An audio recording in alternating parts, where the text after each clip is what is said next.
एक बाज था जो रोज शिकारियों के खाना चुरा के लेके भाग जाता था। उसी रास्ते में एक लोमड़ी आई और उसने बाज से कहा, बाज बहन, मेरे 2 बच्चे हैं, रोज़ मुझे इनके लिए खाना ढूंढने जाना पड़ता है, तो क्या तुम मेरे बच्चों की रखवाली करोगी और मैं जो खाना लेके आऊँगी उसमें से तुम्हें और तुम्हारे बच्चों को भी दूँगी। तो बाज तैयार हो गया। तो लोमड़ी सुबह सुबह गई खाना ढूंढने। बाज एक बच्चे को उठा ले गया। फिर शाम को जब लोमड़ी आई तो लोमड़ी ने पूछा, बाज बहन, मेरे एक बच्चे कहाँ हैं, मुझे दिखाई नहीं दे रहा है।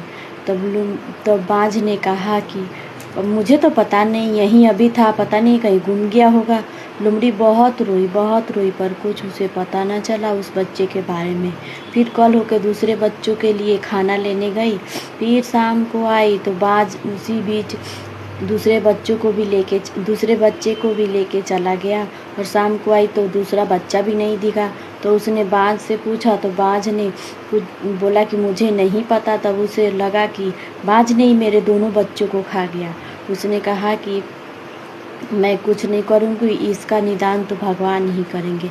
बहुत दिन बीत गए और बाज फिर उन शिकारियों के पास गया। उनका जलता हुआ खाना चुरा के लेके भागने लगा और लेके गया अपने घोंसले में। तो घोंसले में आग लग गया और उसी टाइम लोमड़ी ने आया और बाज को दबोच लिया।